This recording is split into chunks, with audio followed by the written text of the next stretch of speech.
There exists in the Eastern Kingdoms a place where dawn has not truly broken in years, where the sky remains locked in perpetual twilight, and the air itself carries the weight of 10,000 deaths. The eastern Plaguelands stretch across what was once fertile farmland and thriving communities, now transformed into a realm where the boundary between life and death has dissolved into something neither, and both. Here, in this grey expanse where corrupted earth meets diseased sky, a handful of souls continue to exist, breathing air that should not be breathed, walking ground that should not be walked, maintaining routines of survival in a land that has forgotten what living means. The first breath taken in the Eastern Plaguelands announces itself as different from any air encountered in the living world. It enters the lungs not as the clean, invisible medium that sustains life elsewhere, but as a tangible presence that carries texture and weight and the unmistakable signature of corruption. The taste arrives immediately, coating the tongue with flavors that should not exist in breathable atmosphere. There is ash, certainly, the residue of countless fires that consumed homes and bodies and the last hopes of entire communities.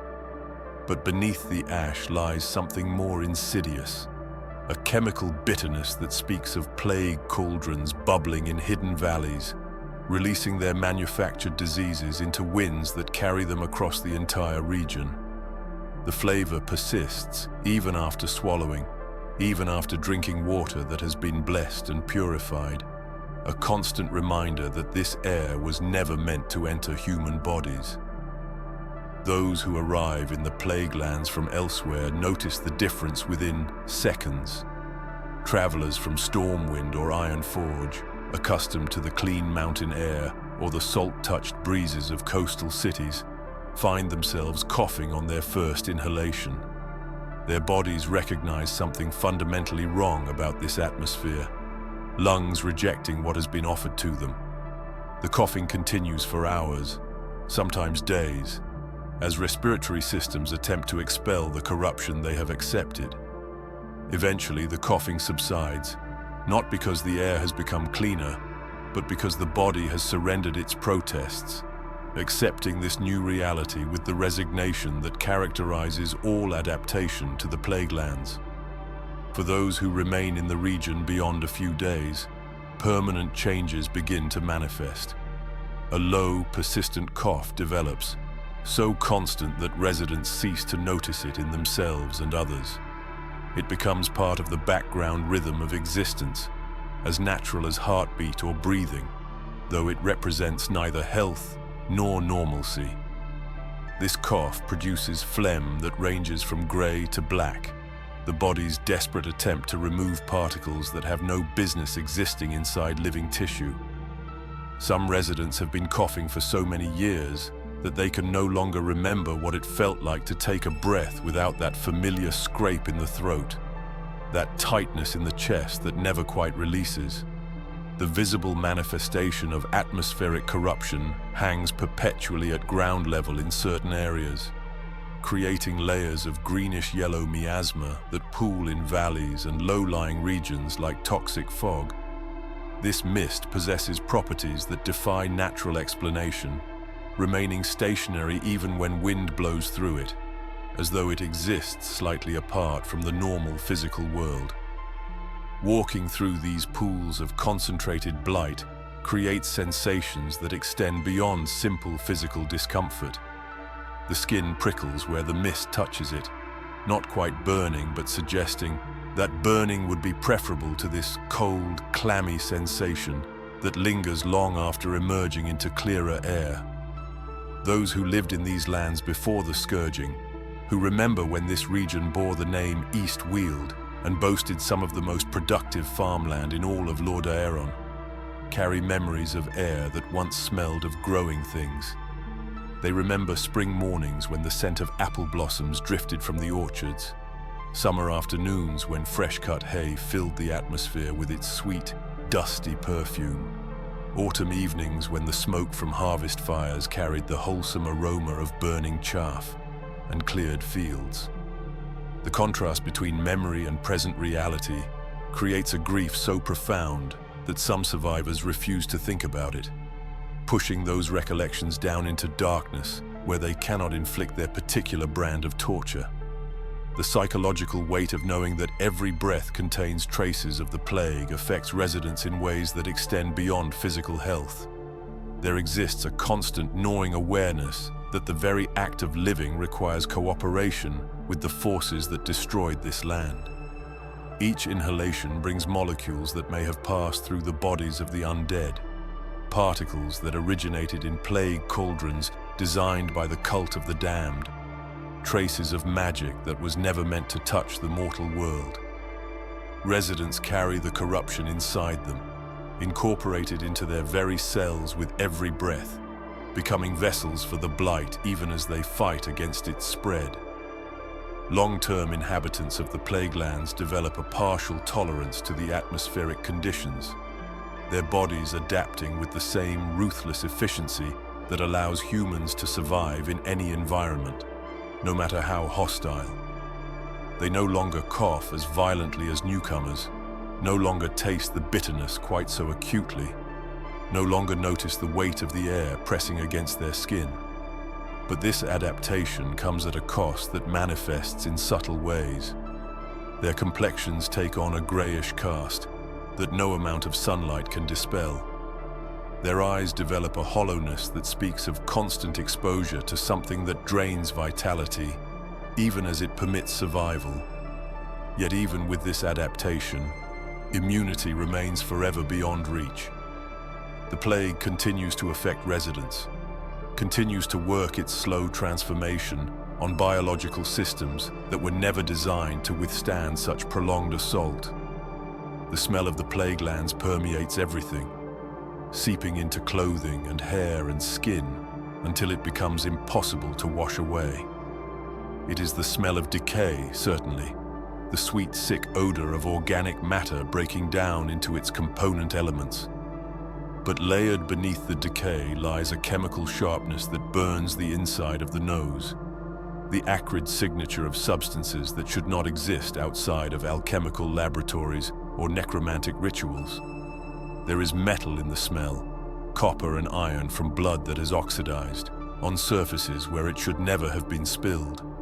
And underneath everything else, so faint that it might be imagination, there exists an odor that residents refuse to name, the particular smell of human bodies that died in terror and pain and were left to rot where they fell. The visual landscape that accompanies this atmospheric nightmare presents its own catalogue of horrors. The earth itself has undergone transformation so complete that it bears almost no resemblance to the fertile soil that once supported abundant agriculture. Where once the ground showed the rich, dark brown of healthy farmland, it now displays shades that range from grey to black, with streaks of sickly green and purple running through it like infected veins. The texture has changed as well, no longer holding together in the compact, slightly damp consistency that allows for proper root growth. Instead, the blighted earth crumbles like ash when touched, disintegrating into powder that catches on even the faintest breeze and swirls through the air in toxic clouds. Vegetation exists in the Plaguelands, but it has been transformed into something that bears only superficial resemblance to the plants that once grew here. Trees remain standing after a fashion, their trunks twisted into shapes that suggest agony, as though the process of corruption caused them physical pain. Bark hangs in strips, revealing wood beneath that shows not the clean white or yellow of healthy timber, but rather a grey, spongy substance that crumbles when pressed. Branches extend in jagged patterns that defy natural growth, reaching toward the sky at angles that seem to mock the orderly structure of living forests.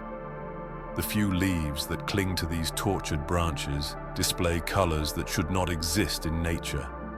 Reds so dark they approach black, yellows that possess an almost luminescent quality, purples that pulse with sickly light when observed after dark. Grass grows in patches throughout the region, but it has become something alien, transformed by the blight into vegetation that serves no purpose beyond filling space that would otherwise remain bare. The blades emerge in shades of yellow and brown, occasionally showing hints of green, so pale it appears almost white. This grass does not grow in the thick, healthy carpets that once covered the fields of East Weald, but rather in sparse, irregular clumps that leave large sections of earth completely exposed. The texture differs from natural grass, feeling brittle and sharp rather than soft and flexible. Nothing eats this grass, not even the mutated creatures that have adapted to other aspects of the blighted environment. Throughout the region, patches of earth display corruption so concentrated that it manifests as visible phenomena that defy rational explanation. Sections of ground show purple-black discoloration that spreads outward in patterns resembling blood vessels or nerve clusters, as though the land itself has developed a circulatory system for distributing the blight. These corrupted areas pulse with faint luminescence at night, creating an eerie landscape where the ground itself provides enough light to navigate by, though most residents avoid traveling after dark regardless of illumination. The architectural remains that dot the landscape add their own contribution to the visual nightmare. Buildings that once represented the prosperity and stability of East Weald now stand as monuments to destruction and abandonment.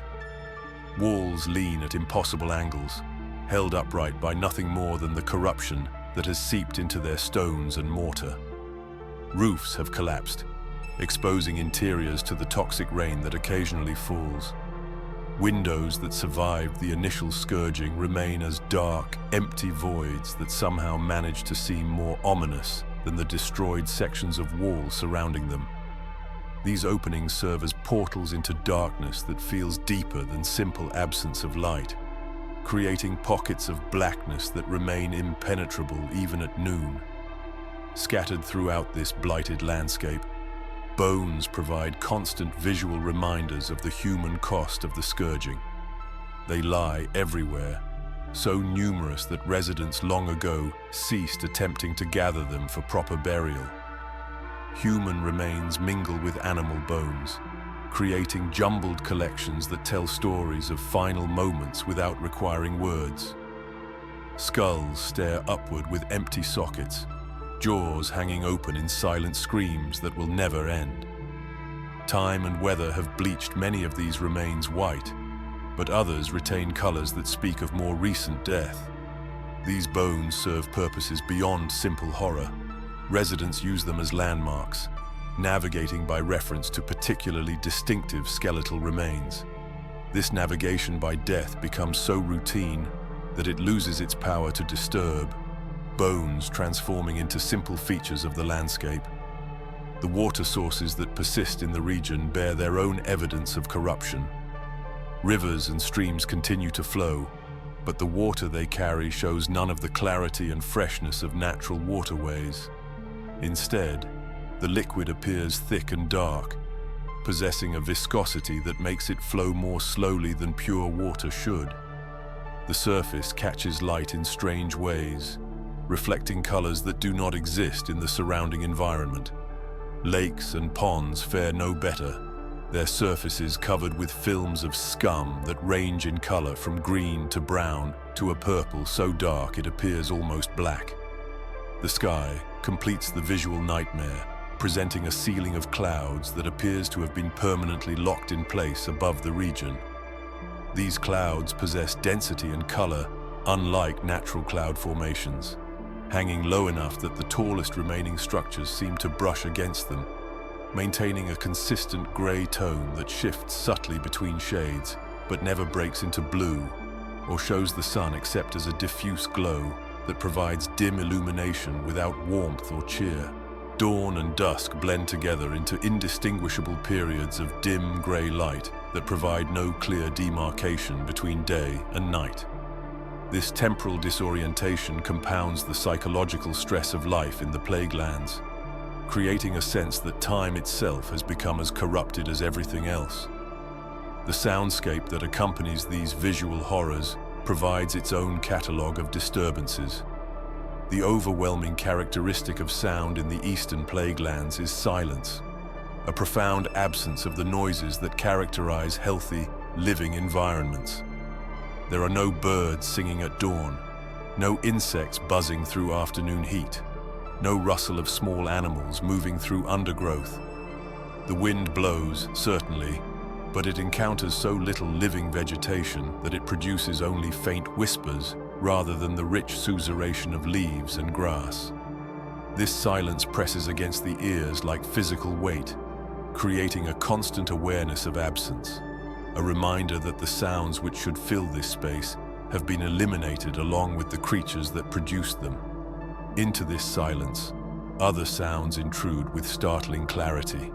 The distant moaning of undead carries across empty fields with nothing to absorb or deflect it, creating an auditory landscape where sounds can be heard from miles away.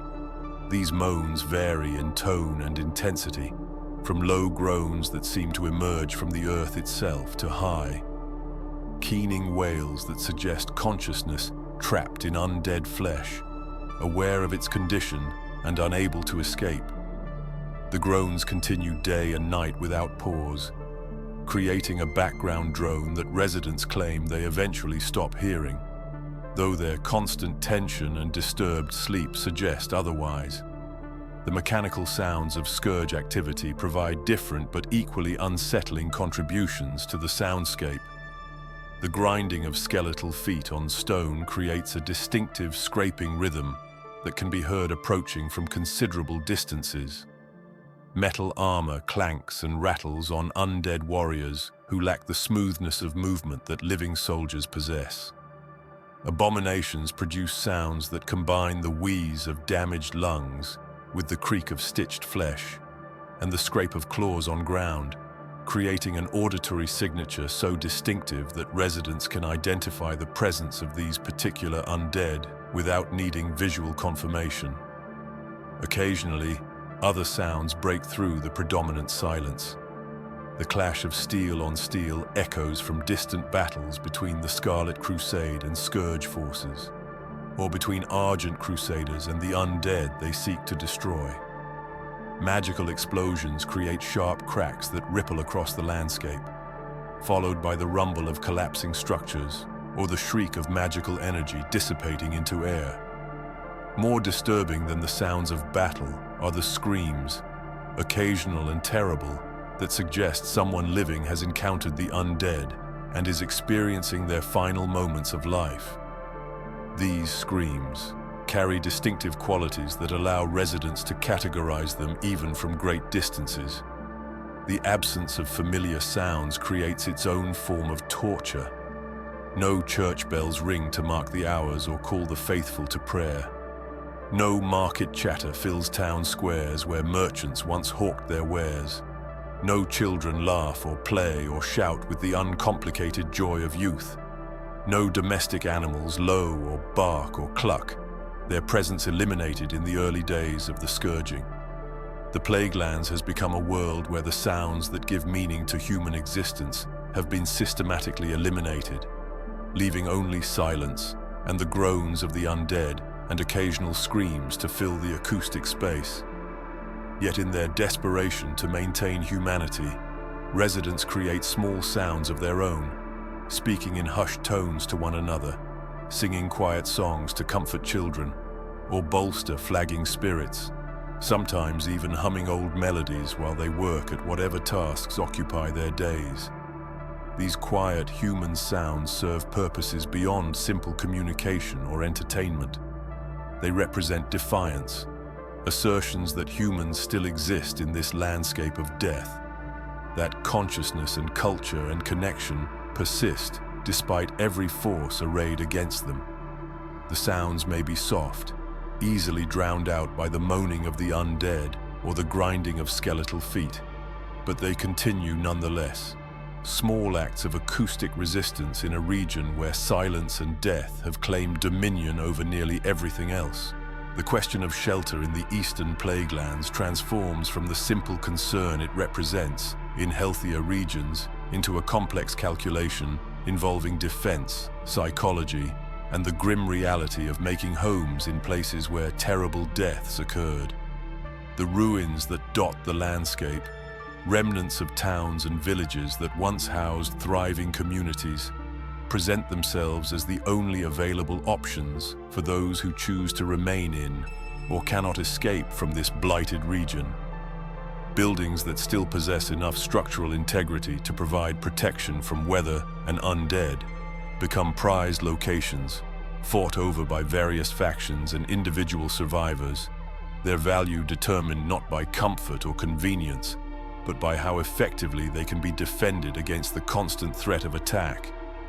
Places like the ruins of Corrin's Crossing or what remains of Darrowshire attract small clusters of survivors who recognize that isolation offers no safety in the Plaguelands. These shattered settlements, despite the horrors they witnessed during the scourging, provide advantages that isolated farmsteads cannot match. Multiple buildings in proximity allow for coordinated defense, with inhabitants able to support one another when undead attacks occur. The remains of town walls, even when breached in multiple locations, funnel approaching threats into predictable paths that can be watched and defended. The psychological comfort of being near other living humans, hearing their voices, and knowing that help exists within shouting distance, outweighs the discomfort of living in places saturated with traumatic history. The process of securing shelter begins with careful evaluation of structural soundness. Walls must be examined for cracks and weaknesses that might allow undead to break through or that might signal imminent collapse. Roofs require inspection to determine if they will provide actual protection or if gaps will permit rain and the toxic fog that sometimes descends at night to seep inside. Floors must be tested, particularly upper floors, as the corruption that has seeped into wooden beams over years of exposure weakens them in ways that are not always visible until weight is applied and the boards give way beneath someone's feet. Once a structure has been deemed physically sound enough to occupy, the real work of fortification begins. Windows that survived the initial destruction must be barricaded, as glass provides no defense against undead who feel no pain when they break through it. Heavy shutters are constructed from scavenged wood and metal, reinforced with whatever materials can be found and secured with bars that can be dropped into place when danger approaches. Doors receive similar treatment, the original locks and hinges replaced or supplemented with heavier versions that can withstand the sustained battering that undead are capable of delivering. Some residents go further, constructing entire secondary barriers inside their shelters, creating multiple layers of defense that allow them to retreat progressively deeper into the structure if outer defenses fail. The fortification process extends beyond simple physical barriers. Survivors learn to create early warning systems using scavenged materials and whatever magic might be available to them. Bells and metal objects hung on strings serve as crude alarms, making noise when disturbed by approaching undead. Those with access to blessed materials place them at entry points, creating barriers that cause undead to hesitate or recoil, buying precious seconds for defenders to prepare. The maintenance of these defenses becomes a daily task, as the constant attacks and the corrosive effects of the blighted environment ensure that nothing remains effective for long without regular repair and replacement.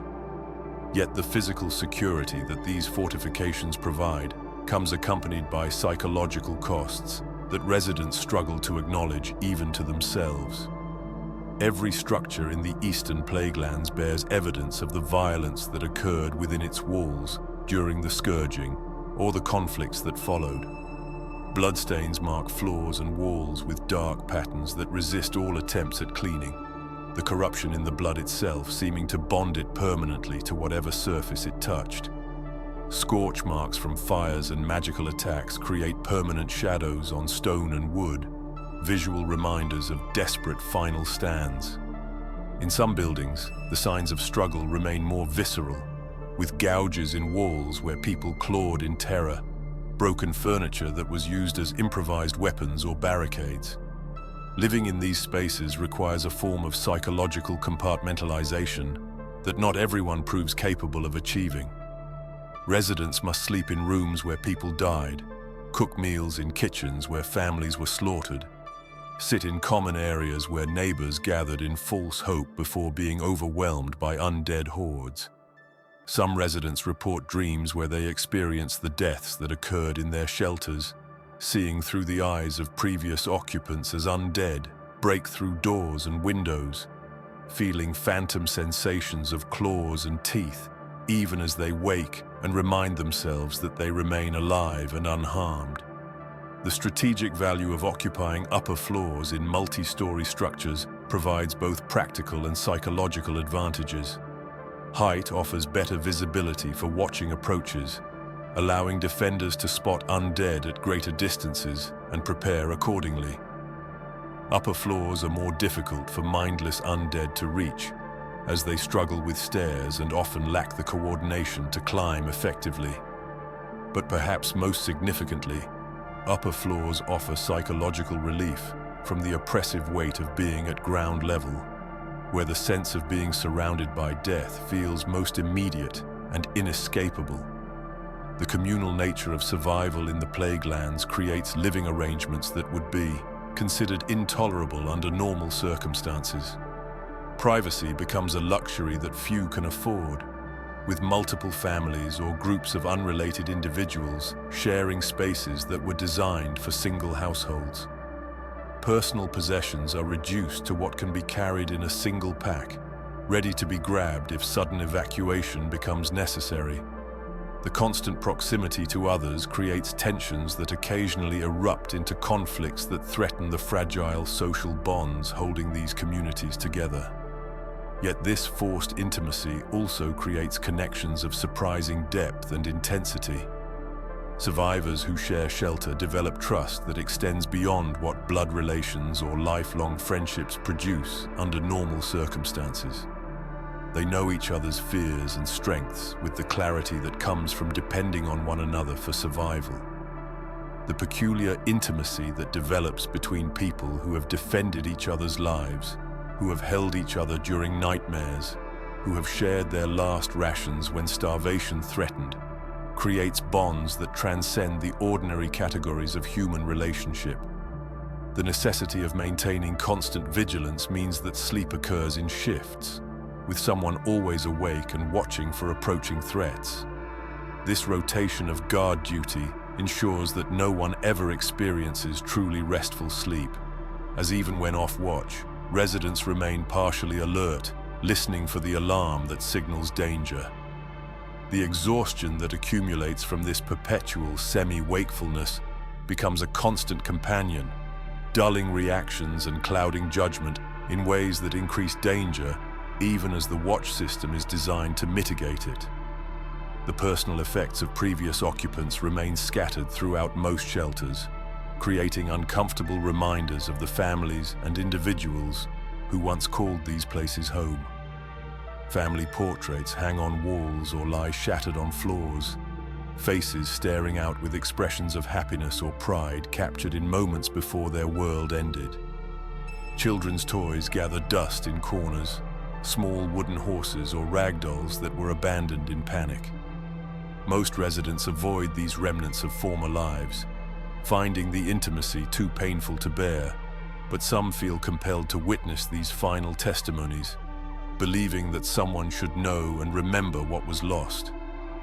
The dangerous necessity of venturing beyond the relative safety of fortified shelters to scavenge for supplies creates a different category of daily stress. Nothing grows properly in the blighted soil of the Plaguelands, and what little vegetation manages to emerge is inevitably diseased or poisonous, unsuitable for consumption by anything still living. This fundamental truth means that food must be obtained from sources outside the immediate environment, either imported from the few supply lines that connect to safer regions, or scavenged from stockpiles left behind during the evacuation and fighting that followed the scourging. The Argent, Dawn maintains limited supply operations from Light's Hope Chapel, distributing rations to civilian survivors who make the dangerous journey to their stronghold.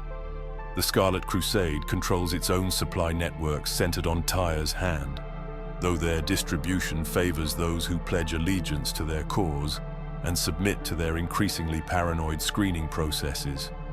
For those unable or unwilling to align with either faction, scavenging becomes the primary means of obtaining food, a perpetually dangerous activity that requires venturing into areas where undead presence remains heavy.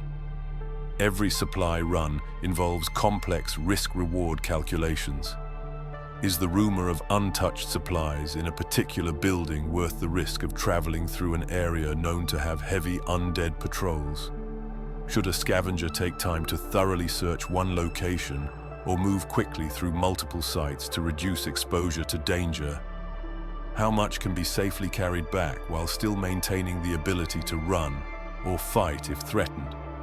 These decisions determine not just whether the scavenger returns alive, but whether they return with enough supplies to justify the risk and to sustain their community until the next expedition becomes necessary. Water purification represents an essential survival skill that every Plaguelands resident must master. The corruption that has seeped into all natural water sources makes them deadly to consume without treatment. Boiling helps, destroying some of the biological contaminants, but does nothing to remove the chemical and magical corruption that characterizes Plaguelands water. Blessing by priests of the light can cleanse water, though the process requires significant spiritual energy, and most priests limit their blessing to small quantities that they distribute to those most in need. But these methods are imperfect, and residents who have lived in the Plaguelands for extended periods show signs of cumulative poisoning, their bodies gradually accumulating the corruption that even the best purification methods cannot entirely remove. Hunting provides another potential food source, though the few creatures that survive in the Plaguelands have themselves been transformed by exposure to the blight. Rabbits and deer that somehow persist show signs of disease and mutation, their meat questionable even when thoroughly cooked. Some residents claim that proper preparation can make this meat safe to eat, while others insist that consuming flesh from blighted creatures accelerates the corruption process. The disagreement persists because survival sometimes demands eating what is available regardless of the risks. Trading networks exist, but operate on principles very different from normal commerce. The Argent Dawn and Chillwind camps serve as the most reliable trading posts, where survivors can exchange labor or information for supplies. The value system that governs these exchanges reflects Plaguelands' realities. Clean water, preserved, food and blessed items command prices that would seem absurd in normal markets. A single loaf of uncontaminated bread might be worth a day's hard labor. Information about safe travel routes or undead patrol patterns has value because it allows others to scavenge more effectively. The psychological comfort provided by a real meal, something that tastes of life rather than preservation and desperation, cannot be overstated. Most days, residents consume whatever is available, eating mechanically for fuel rather than pleasure. But occasionally, when scavenging reveals a cache of properly preserved goods, meals become events that approach celebration. The taste of cheese that has not gone rancid, bread that still possesses some of its original softness, dried fruit that retains sweetness become treasures that provide not just nutrition, but a reminder that better conditions once existed and might exist again. Yet the constant undernourishment that characterizes life in the Plaguelands affects everyone, regardless of how successful their scavenging or how generous their trading partners. Food is always scarce, never sufficient to provide what bodies require for optimal health. Residents grow progressively thinner, their faces taking on the gaunt, hollow-cheeked appearance that marks chronic malnutrition. Physical strength decreases, making tasks that should be simple become exhausting. Children who have grown up in the Plaguelands show stunted growth, their bodies unable to reach the height and robustness they would have achieved with adequate nutrition. The hunger is not the acute, agonizing starvation that kills quickly, but rather a chronic, grinding undernourishment that steals vitality bit by bit, year after year. The undead do not exist merely as enemies to be fought or avoided, but as fundamental features of the environment itself, as omnipresent and inescapable as the blighted air or corrupted water. They are everywhere, their numbers so vast that complete eradication from any area remains impossible despite the ongoing efforts of the Argent Dawn and Scarlet Crusade. Living in the Plaguelands means accepting that undead presence is the default condition, that safety is never absolute but always temporary and conditional. Different types of undead present different threats, requiring different responses. Mindless ghouls move in packs, driven by instinct to consume living flesh, dangerous primarily because of their numbers. Skeletons possess more coordination but less individual intelligence, following patrol patterns with mechanical consistency that makes them predictable. Abominations combine terrible strength with surprising durability. Most dangerous are the intelligent undead, the Death Knights and Liches and other creatures that retain not just consciousness, but cunning, capable of strategy and adaptation. Residents learn to predict undead behavior through careful observation and shared information. Certain areas experience heavy undead traffic at particular times, and wise survivors avoid those locations during high-risk periods. Undead respond to sound and movement, their attention drawn by anything that disrupts the usual quiet. So moving silently becomes essential when traveling through contested areas. Some undead seem to follow routines that mirror their living habits, returning repeatedly to locations that held significance in their previous existence. The terror of being caught outside shelter when darkness falls represents one of the most acute fears that Plaguelands residents experience. Undead activity increases at night, with creatures that remained relatively dormant during daylight hours emerging to patrol with renewed vigor. The darkness itself becomes an ally to the undead and an enemy to the living, concealing threats until they are too close to avoid. Stories circulate among survivors about those who went missing, people who left on scavenging runs or scouting missions and simply never returned.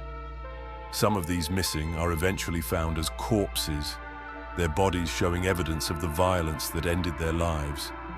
Others are discovered as undead themselves, raised by scourge necromancers, or spontaneously animated by the necromantic energies that saturate the region. The worst discoveries are those where the missing are found as undead, but retain enough awareness to recognize their former companions, their eyes showing horror at what they have become, even as their bodies lurch forward with murderous intent. The particular horror of recognizing undead that were once neighbors, friends, or family members never diminishes regardless of how many times residents experience it.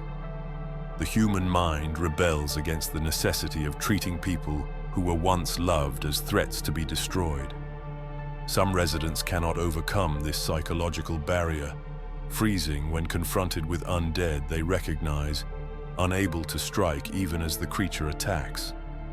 Others develop ruthless pragmatism, training themselves to see only the threat rather than the person. But this emotional numbing extracts its own toll on their humanity. Psychological defense mechanisms develop in those who survive extended periods in the Plaguelands. Emotional numbing allows residents to witness horrors without becoming paralyzed by the appropriate emotional responses that would incapacitate them. Dark humor emerges as a coping strategy, with survivors making jokes about death and undead that would seem tasteless to those from safer regions, but that provide necessary psychological release. Fatalism becomes common, with residents adopting attitudes that acknowledge the high probability of their own death, while paradoxically allowing them to continue functioning despite this awareness. Every encounter with undead requires split-second decisions, that determine whether someone lives or dies. Fight when cornered or when escape routes are blocked. Flee when distance and terrain permit, prioritizing speed over stealth once the undead have already noticed presence. Hide when neither fighting nor fleeing offers reasonable chances of survival, finding concealment and remaining motionless while undead patrol nearby. These tactical calculations become instinctive for long-term residents, their minds processing threat assessments and response options without conscious deliberation. The accumulated knowledge about undead behavior, capabilities, and weaknesses that residents develop rivals the expertise of professional monster hunters from other regions. This learning comes not from academic study, but from direct observation and from lessons learned through mistakes that killed those who made them. Residents become amateur experts by necessity, able to identify undead types by sound alone, to estimate numbers and threat levels from minimal evidence, to predict likely responses to various actions. The exhaustion of perpetual vigilance affects every resident regardless of how well they adapt to other aspects of Plaguelands life. The inability to ever truly relax, to ever feel completely safe, creates a constant drain on mental and emotional resources that compounds over time. Even in fortified shelters with multiple defenders on watch, the awareness that threats lurk nearby prevents genuine rest. Sleep comes fitfully when it comes at all, the body jerking awake at sounds that might signal approaching danger. The mind never fully surrendering consciousness because complete relaxation might mean death. The Argent Dawn represents a philosophy that can be summarized as tempered idealism, an approach that acknowledges the depth of darkness that has consumed the Plaguelands, while refusing to surrender the belief that light can eventually prevail. Unlike the zealous certainty of the Scarlet Crusade or the pragmatic fatalism that drives some survivors toward darker solutions, the Argent Dawn maintains a careful balance between hope and realism, between aggressive action against the scourge and compassionate treatment of those caught in circumstances beyond their control. This measured approach appeals to those who seek meaning and purpose in their continued existence, but who cannot embrace the extreme ideologies that demand either absolute purity or complete surrender to expediency. Light's Hope Chapel serves as the physical and spiritual center of Argent Dawn operations in the eastern Plaguelands, a beacon of consecrated ground that rises from the blighted landscape like an island of sanctity in an ocean of corruption. The chapel itself glows with holy energy, its stones blessed so thoroughly and so often that they seem to emit their own light, creating a visible aura that can be seen from considerable distances. The ground surrounding the chapel for several hundred yards in all directions has been consecrated through rituals performed daily by Argent priests, creating a zone where undead cannot easily tread and where the Blight's advance has been halted if not reversed. Approaching Light's Hope Chapel after days or weeks in the corrupted wilderness creates sensations that residents struggle to articulate adequately.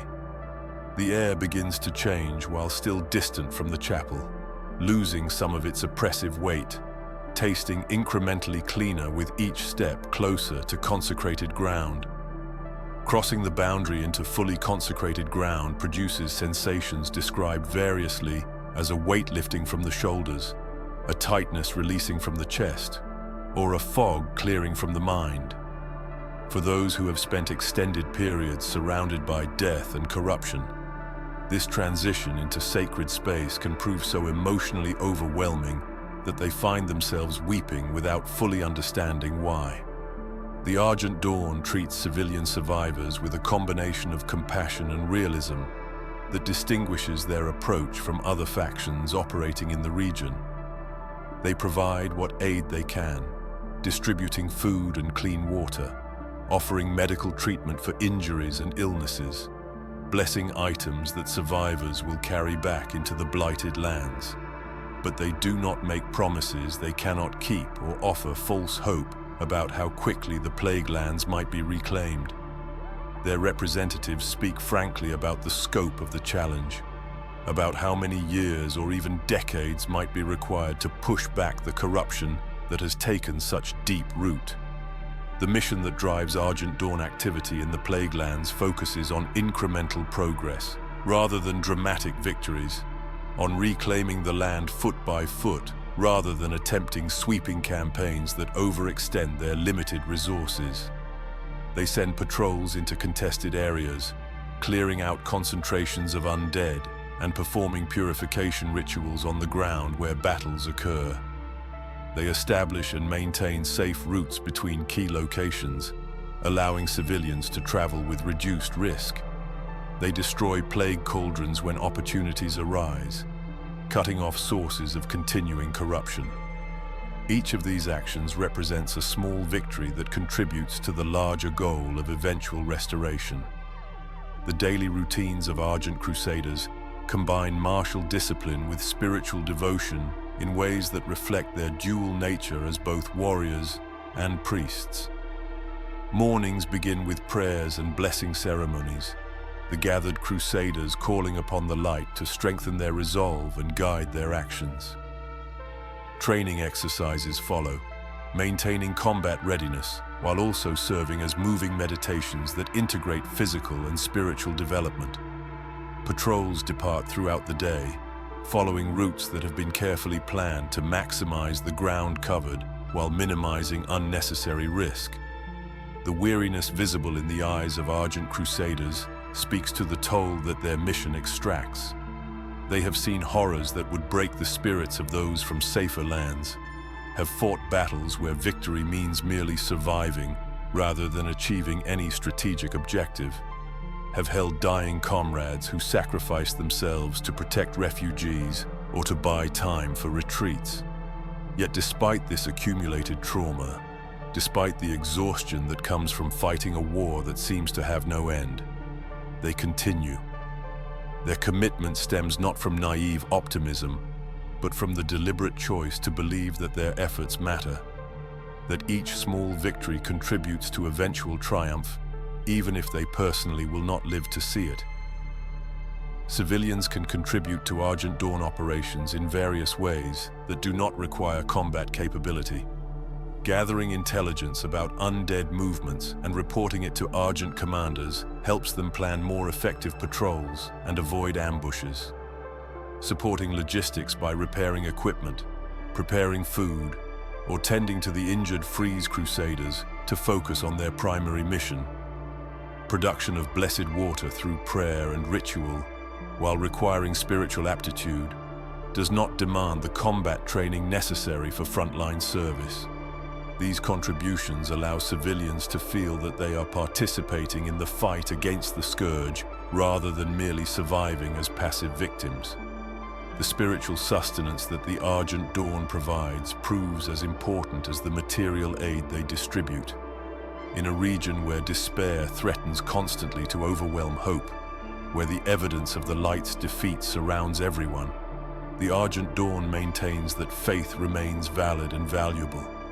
Their priests perform services that keep religious observance alive, marking the passage of holy days that would otherwise be forgotten, conducting ceremonies for the dead that honor their memory and provide closure for the living.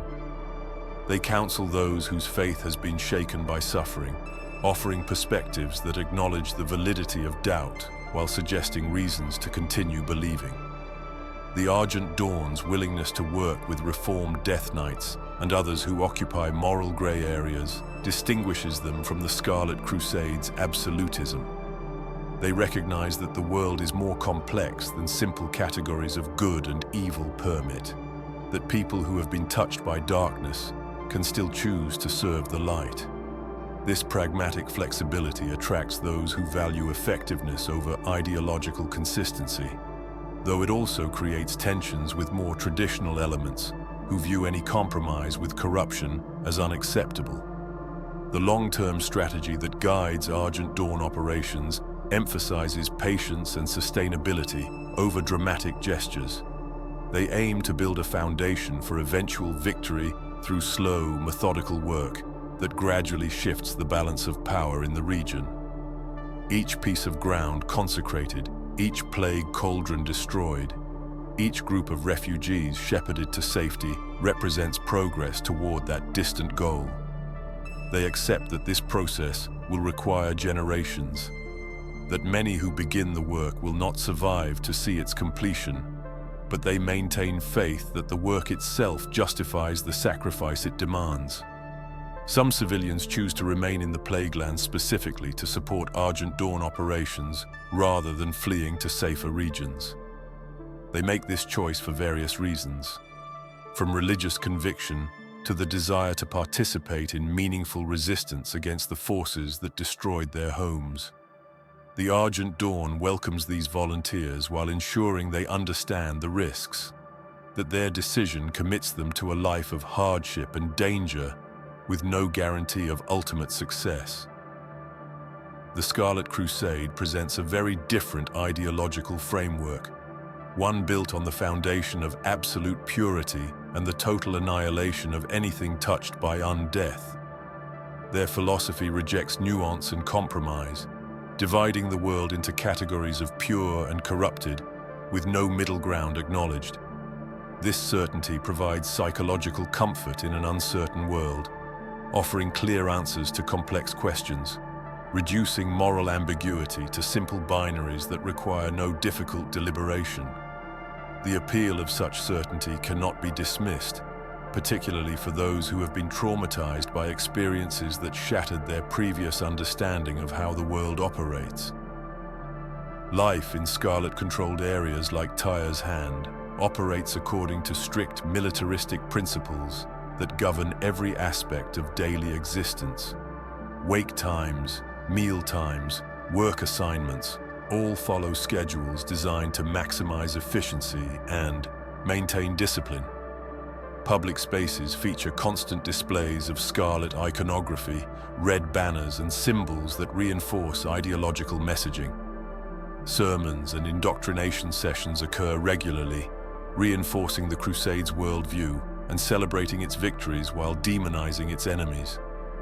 The atmosphere combines elements of military camp, religious commune, and police state, creating an environment where individual freedom is subordinated to collective purpose.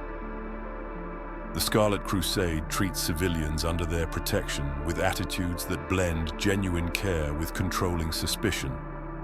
They provide security against undead attacks, shelter within fortified walls, regular food distributions that prevent starvation. But this protection comes with costs that extend beyond simple obedience. Civilians must submit to frequent inspections and purity tests designed to detect any sign of plague infection or undead corruption. They must attend mandatory religious services that emphasize Scarlet doctrine. They must inform on neighbors who express doubts about Crusade policies. The protection offered is real, but it transforms those protected into subjects whose lives are thoroughly controlled by their protectors. The constant inquisitions and purity tests that characterize Scarlet governance create an atmosphere of pervasive paranoia where trust becomes impossible. Anyone might be secretly infected. Any moment of weakness or doubt might indicate corruption. Any deviation from expected behavior could signal the influence of undeath. The tests themselves range from simple visual inspections for signs of disease to elaborate rituals involving blessed items and magical detection. Failure means immediate execution in most cases, with Scarlet doctrine holding that mercy toward the potentially corrupted risks allowing infection to spread. Fear keeps people in line within Scarlet territories, but it operates on multiple levels. There is fear of the undead, certainly, the ever-present terror of scourge attack that drives people to accept harsh conditions in exchange for protection. But layered atop that legitimate fear is fear of the Crusade itself, of being accused of infection, of failing purity tests, of being labeled a heretic for expressing the wrong opinion at the wrong moment. This dual fear creates a population that is compliant but also deeply traumatized. people who have learned to suppress their authentic thoughts and feelings. Some individuals find genuine psychological relief in surrendering their autonomy to absolute authority. The burden of making decisions in circumstances where every choice might lead to death becomes overwhelming, and transferring that responsibility to leaders who claim perfect certainty provides release from that crushing weight. If the crusade makes all decisions, then individuals can simply obey without needing to agonize over whether their choices are correct. This surrender of agency appeals particularly to those whose previous decision-making led to terrible outcomes. Children raised within Scarlet ideology receive indoctrination from the earliest ages, taught to hate before they can fully comprehend what they are being taught to hate. Educational programs emphasize crusade doctrine, military training, and the importance of vigilance against corruption. Play is structured around themes of hunting undead, rooting out traitors, maintaining purity. Stories and songs celebrate Scarlet martyrs and victories while depicting enemies as irredeemably evil. These children grow up knowing only the Crusade's worldview, their personalities shaped by constant exposure to militarism and paranoia. The hidden brutality of Scarlet operations includes atrocities that even many within the Crusade struggle to justify. Innocents are killed on mere suspicion of infection, their executions carried out publicly as warnings to others. Former friends and allies who question Crusade methods are branded as traitors and eliminated. The Crusade justifies these actions through reference to the greater good, arguing that harsh measures prevent worse outcomes, but the moral corruption inherent in such reasoning escapes many who have committed themselves too deeply to the cause to acknowledge their complicity. Yet despite their cruelty, some civilians genuinely believe the Scarlet Crusade is necessary. They point to the security that Crusade territories provide, to the fact that undead attacks within Scarlet walls are rare, to the military effectiveness that harsh discipline produces. They argue that desperate times demand extreme measures, that the luxury of moral restraint belongs to those who live in safety. Whether these arguments represent sincere belief or rationalization varies by individual, but the fact that intelligent people can convince themselves of the Crusade's necessity speaks to how thoroughly the Plaguelands distorts normal ethical frameworks. The cognitive dissonance experienced by those who recognize that the Crusade has gone too far, but see no alternative, creates profound psychological stress. They watch atrocities occur and know them to be wrong, but they also fear what would happen if they left Crusade protection, where they would go, how they would survive. They see the paranoia and brutality consuming the organization, but feel trapped by circumstances that seem to offer no better options. The Forsaken present yet another path, one that challenges fundamental assumptions about the relationship between life and death. From the perspective of those who have lost everything and endured suffering beyond what seems humanly bearable, the transformation into undeath begins to appear not as ultimate horror, but as pragmatic solution to insoluble problems. The Forsaken offer escape from hunger, from exhaustion, from the physical pain that accompanies life in the Plaguelands. They promise continued consciousness without the biological vulnerabilities that make survival so difficult for the living. Andorhel serves as the primary point of contact between living survivors and Forsaken forces in the eastern Plaguelands, a contested city where philosophies and forces collide. The Forsaken control significant portions of the ruined town, using it as a base for operations throughout the region. This proximity creates opportunities for interaction between living and undead that would be impossible elsewhere. Conversations that force both sides to confront uncomfortable truths about the nature of existence and consciousness. Some living residents conduct secret negotiations with Forsaken, arrangements that would be considered treachery by their own factions, but that make pragmatic sense given Plaguelands' realities. They trade intelligence about alliance or crusade movements in exchange for safe passage through Forsaken-controlled territory. These transactions occur in shadows, never acknowledged publicly, but they represent adaptations to circumstances where survival sometimes requires cooperation with former enemies. The temptation of undeath manifests differently for different individuals, but follows patterns that make it comprehensible if not acceptable. For those suffering chronic pain from injuries that cannot properly heal, the promise of existence without physical sensation appeals powerfully. For those exhausted beyond endurance by years of inadequate sleep and constant vigilance, the thought of continuing consciousness without biological needs becomes seductive. For those who have watched everyone they love die, the possibility of avoiding that fate through transformation offers hope of a kind, however twisted.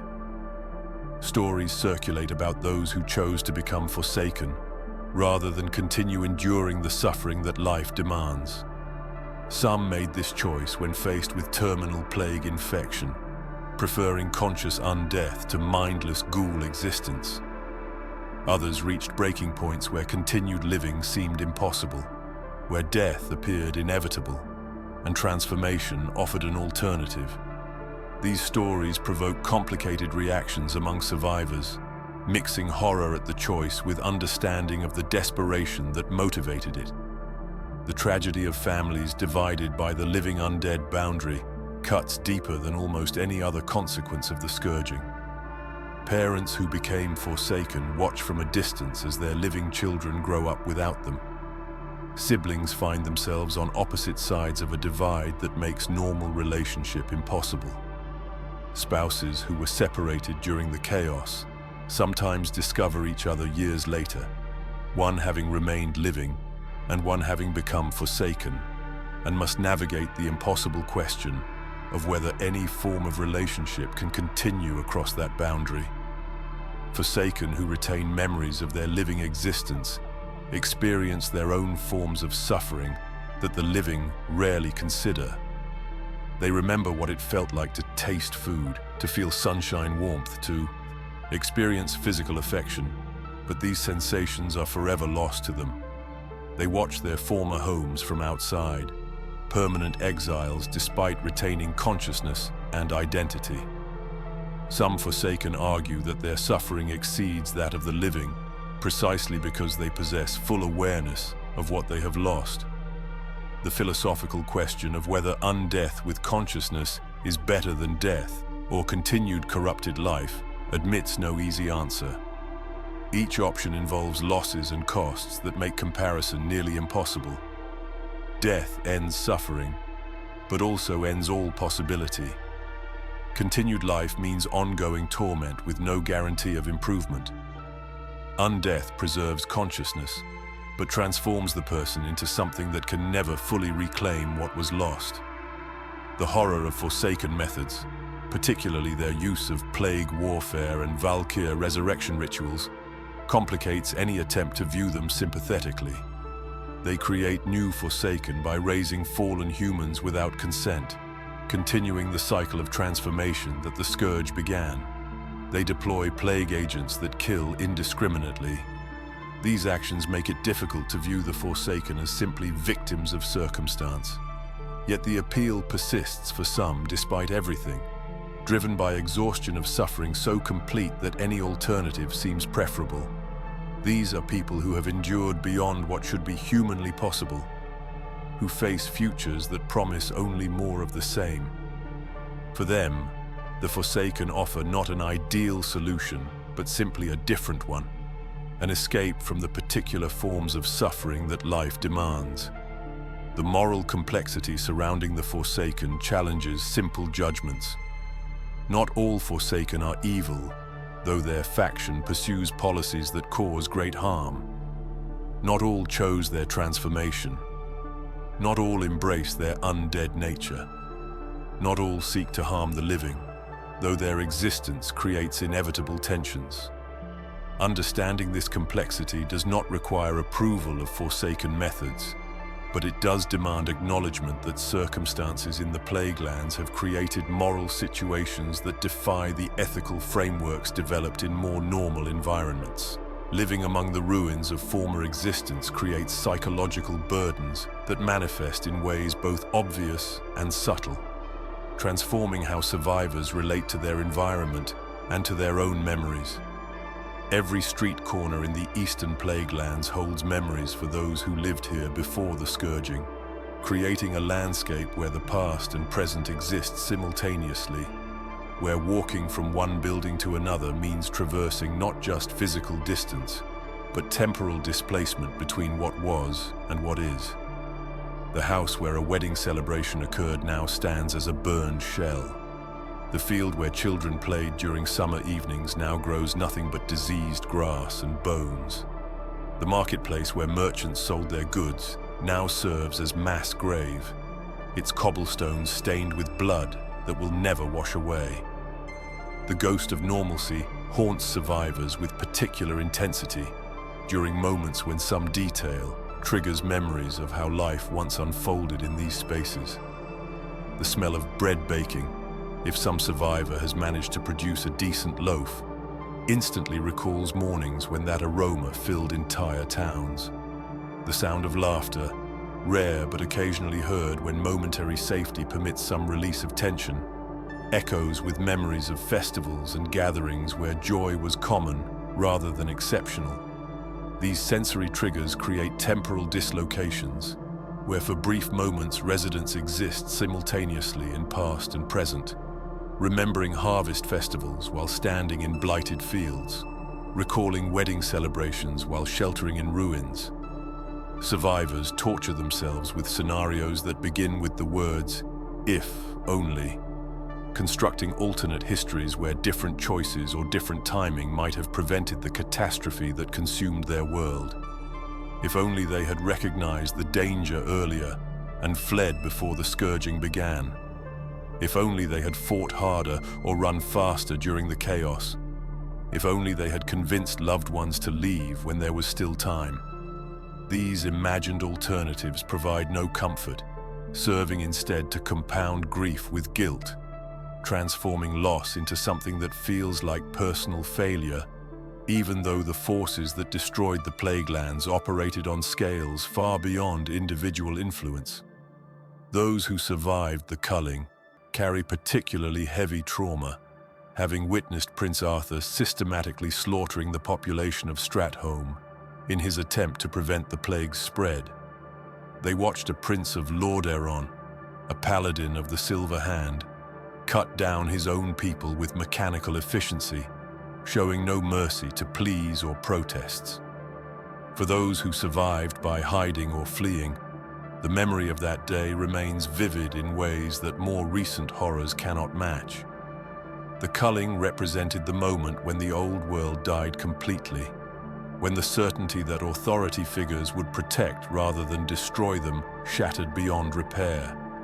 Children who barely remember life before the scourging carry different psychological burdens than their elders. For them, the Plaguelands represents normal rather than aberration, the baseline against which they measure all experience. They have vague memories of better times, fragments of recollection that seem almost dreamlike. A mother's face smiling in sunlight, the taste of fresh fruit, the feeling of safety when going to sleep at night. But these memories lack context and detail, existing more as impressions than as coherent narratives.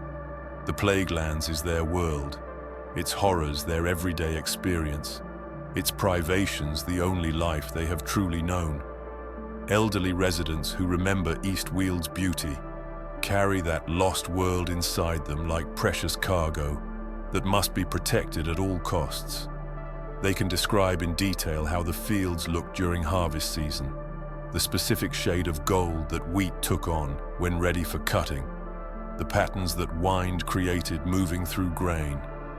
They remember the taste of specific dishes prepared for festivals, can recite recipes that will never be made again because the ingredients no longer exist in edible form.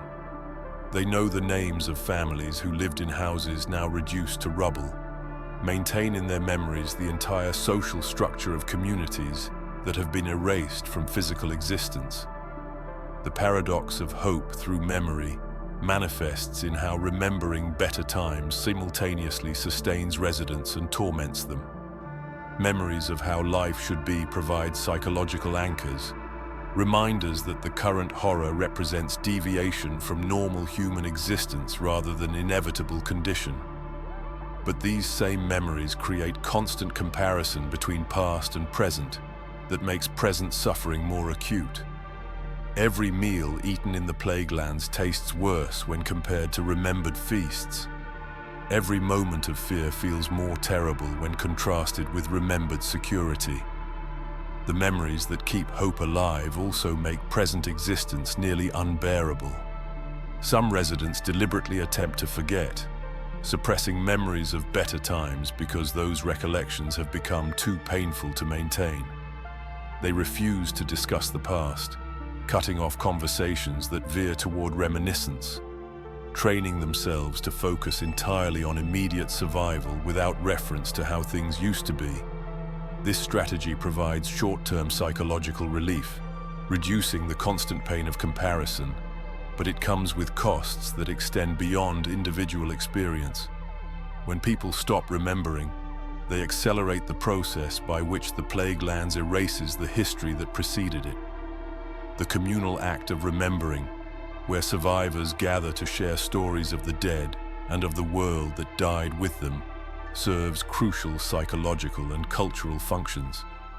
These sessions allow people to speak names that would otherwise never be spoken again, to acknowledge lives that left no other trace beyond memory, to maintain connection to identity and history despite the physical destruction of everything that once supported those connections. But these gatherings also expose participants to concentrated doses of grief, forcing them to confront losses they usually suppress for sake of functioning. Anniversary trauma strikes with particular force during autumn, as the scourging occurred during harvest season when the fields should have been yielding abundance. Each year, when the days grow shorter and the temperature drops, residents experience renewed waves of grief and fear that transcend rational response to present circumstances. Their bodies remember the trauma even when their minds attempt to suppress it, reacting to seasonal cues with stress responses that prepared them for danger during the original catastrophe. Sleep becomes more difficult during autumn months. Anxiety increases without obvious external cause. Small triggers provoke disproportionate reactions. The crisis of faith that the Plaguelands provokes manifests in the fundamental question of how the light could permit such complete destruction of people who had dedicated themselves to its service. Eastweald was among the most devout regions of Lordaeron, its people faithful practitioners of light worship, its priests and paladins exemplars of dedication to holy principles. If such devotion provides no protection against calamity, if the light allows its most faithful servants to be slaughtered and raised as undead abominations, then what purpose does faith serve?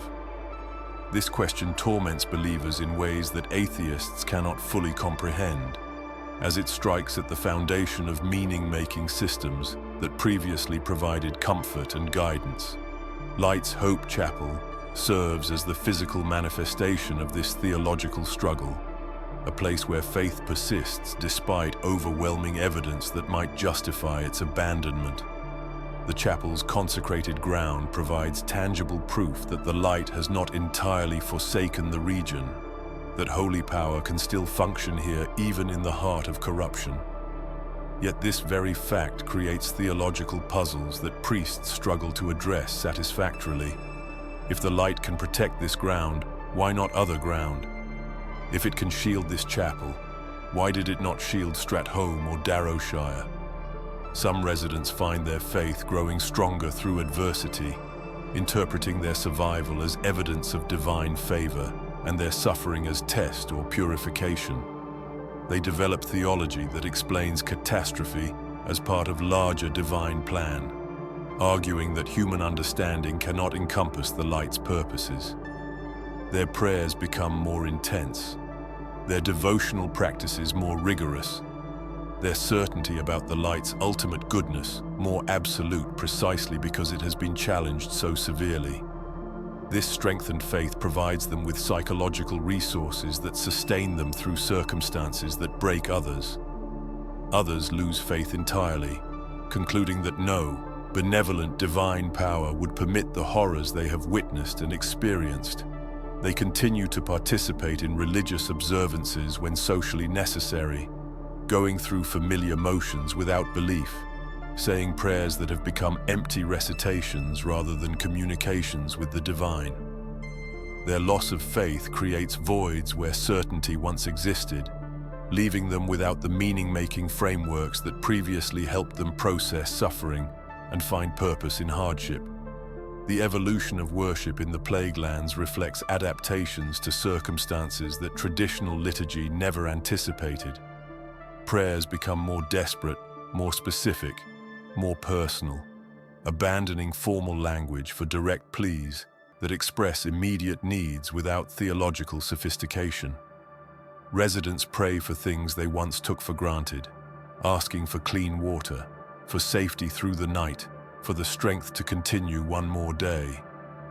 They pray for the dead, sometimes asking for their rest, sometimes confessing guilt for surviving when others did not. Priests who continue blessing ground and healing the wounded despite minimal visible results demonstrate faith that transcends expectation of immediate reward or obvious efficacy. They perform their rituals knowing that the ground they consecrate today may be re-corrupted tomorrow, that the people they heal will likely sicken or suffer injury again. Yet they persist, finding meaning in the practice itself rather than in outcomes, maintaining that the attempt to serve the light matters regardless of results. The small miracles that keep faith alive occur with enough frequency to sustain belief without occurring so consistently that they eliminate the need for faith. A person survives infection that should have killed them. Blessed water proves effective against corruption when all other treatments failed. The light manifests during crisis, providing protection or healing at the moment when all hope seemed lost. These incidents cannot be explained away as coincidence, offering evidence that the light remains active in the Plaguelands, even if its interventions are limited and unpredictable. Grief theology develops as priests and believers attempt to make sense of suffering within religious frameworks that were developed during times of relative peace and prosperity. How does one worship a light that permitted genocide?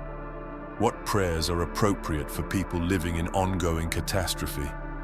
Can traditional doctrines about divine benevolence and justice be reconciled with the reality of the Plaguelands? These questions produce varied responses, from reformulations of theology that emphasize human free will to darker visions that suggest the light operates according to principles incomprehensible to human moral reasoning. The comfort of ritual persists even when belief wavers, as familiar practices provide psychological structure during times when everything else has become uncertain. The prayers said at specific times create temporal markers that organize days and weeks. The ceremonies performed for births, marriages, and deaths maintain continuity with human tradition, even when the specific content of belief has eroded. The gathering of believers for communal worship creates social bonds and provides moments of shared experience that temporarily alleviate isolation. Alternative spirituality emerges among some residents who find traditional light worship inadequate for addressing their circumstances. They turn to older beliefs that predate the Church of the Light, practices that their great-grandparents might have followed.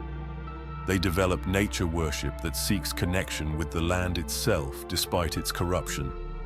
They practice ancestor veneration, maintaining that the dead whose bodies lie unburied deserve acknowledgement and honor. These alternative practices sometimes conflict with orthodox light worship, creating tension within communities. The question of forgiveness haunts residents who have both theological training and deep personal experience of loss. Can Arthas be forgiven for what he did? Should the Scourge be pitied as victims of the Lich King's control rather than blamed as perpetrators of atrocity? Do the Death Knights who claim to have broken free from domination deserve mercy or vengeance? These questions have no easy answers, with different individuals reaching different conclusions based on their particular experiences and their theological frameworks.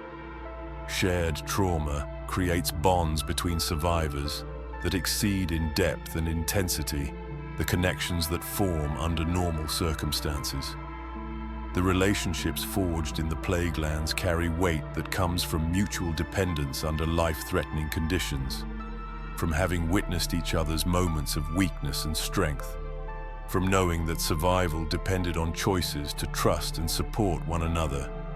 These bonds transcend the usual categories of friendship or family, creating connections that have no adequate name in normal social vocabulary. The intensity of relationships in the Plaguelands reflects awareness that any day might be the last, that death could arrive without warning, that opportunities for connection are finite and unpredictable. This awareness strips away the gradual building of intimacy that characterizes relationships in safer environments, creating circumstances where people reveal themselves completely because there is no time for protective layers. Conversations that would normally require years of building trust occur within days or weeks. Romantic love in the Plaguelands becomes complicated by factors that would be irrelevant in healthier regions. The constant danger of infection creates fear around physical intimacy, as any contact carries risk of disease transmission. The awareness that either partner might die at any time makes commitment feel simultaneously more precious and more dangerous. The question of whether bringing children into such a world would be moral creates disagreements that can end relationships despite genuine love. Some couples refuse to become parents under Plaguelands conditions, arguing that creating life in place of death represents cruelty rather than hope. Others choose to have children precisely because of the circumstances, asserting that new life affirms humanity's continued existence and represents defiance of forces that seek to eliminate it entirely. Both positions reflect legitimate moral reasoning, creating conflicts where neither partner is clearly wrong. Chosen families form among survivors who have lost blood relatives, creating kinship bonds that recognize no biological basis, but that function with all the loyalty and obligation that family relationships traditionally command. People who share shelter and danger develop roles that mirror family structures, with older survivors adopting parental responsibilities toward younger, with peers forming sibling-like relationships. These chosen families serve crucial psychological functions, providing the sense of belonging and mutual obligation that humans require. The protective instinct that develops among survivors who have bonded through shared trauma manifests as willingness to die for companions without hesitation or calculation. This is not heroism in the traditional sense, but rather recognition that individual survival without community means slow death through isolation. The bonds of obligation and care become so strong that personal safety becomes secondary to group welfare. Conflicts arise from trauma despite the intensity of bonds between survivors. PTSD manifests in irritability and unpredictable emotional responses that create friction within communities. Paranoia makes trust difficult even among those who have proven themselves reliable. Moral disagreements about survival tactics drive wedges between people who otherwise care deeply for each other. Some believe that any action that increases survival chances is justified, while others maintain that certain ethical lines must not be crossed regardless of circumstances. Grief becomes communal practice in the Plaguelands, as loss is universal and constant. Survivors mourn together, sharing stories of the fallen, acknowledging the impossibility of processing such vast loss individually. They develop rituals that accommodate the scale of death, finding ways to honor the dead when traditional burial and memorial practices have become impossible. They speak names at gatherings, ensuring that those who died are remembered. They create informal memorials in places where people fell, marking sites of loss with whatever materials are available. The dark humor that develops among survivors serves as essential coping mechanism, allowing them to acknowledge horror while creating psychological distance from it. They make jokes about death and undead that would seem grotesque to outsiders, but that provide necessary emotional release. The humor is not cruel, but defensive, a way of asserting that consciousness persists despite everything, that the ability to laugh proves that humanity survives even in conditions designed to destroy it. Trust becomes simultaneously more essential and more difficult in Plaguelands communities. Survival depends on ability to rely on others, yet betrayal carries such catastrophic consequences that extending trust requires overcoming powerful self-protective instincts. New arrivals face particular suspicion, as residents struggle to determine whether strangers represent potential allies or threats. The process of establishing trust requires time that circumstances may not permit. The paradox of isolation within community affects many residents who find themselves surrounded by people yet emotionally alone. The intensity of shared trauma creates expectations that others will understand without need for explanation, yet each person's experience remains fundamentally individual. Survivors struggle to articulate experiences for which language seems inadequate. This isolation within community proves particularly painful because it contradicts the expectation that shared hardship creates understanding, leaving people feeling abandoned even when physically surrounded by others who care about them. The magnitude of Stratholme's ruins overwhelms even those who have grown accustomed to the Plaguelands' catalogue of horrors. This was once Lord Aaron's second greatest city, a thriving center of commerce and culture that rivaled the capital itself in prosperity and influence. Now it stands as the largest monument to destruction in the entire region, its scale transforming it from simple ruin into something approaching geographic feature, a city-sized crater of trauma carved into the landscape. The walls that once protected thousands of citizens now enclose only death and memory, their stones bearing witness to atrocities that words struggle to adequately describe. The architectural remains speak of beauty that existed before corruption claimed everything. Buildings that once represented the finest craftsmanship in Lordaeron now stand as hollow shells, their facades still showing traces of decorative stonework and careful design even as their interiors have been gutted by fire and violence. Grand archways that framed entrances to important structures now lead into darkness and rubble. Windows that once filled rooms with natural light now serve as empty eye sockets staring out at nothing. The city's bones remain visible enough to suggest what was lost, creating painful contrast between past glory and present desolation. Stratholme divides itself between two zones of control that reflect the ongoing struggle for dominance in the Plaguelands. The eastern section houses the Scarlet Bastion, where the Scarlet Crusade maintains their most fortified position, a stronghold from which they launch operations and to which they retreat when overwhelmed. The western districts belong entirely to the undead, controlled by whatever Scourge forces currently claim authority over the ruins. This division creates a city perpetually at war with itself, where the boundary between the living and the dead shifts based on which side gains temporary advantage in their endless conflict. Navigating Stratholme's streets requires knowledge that can only be acquired through painful experience or learned from those who survived previous expeditions. Certain paths appear safe, but lead into ambush points where undead wait for travelers. Some buildings will collapse if weight is placed on their floors, their structural integrity compromised beyond what visual inspection reveals. Traps left by various factions, both magical and mechanical, guard key routes and valuable locations. Those who venture into Stratholme without this knowledge rarely survive their first visit, their bodies adding to the thousands already decorating the city's streets.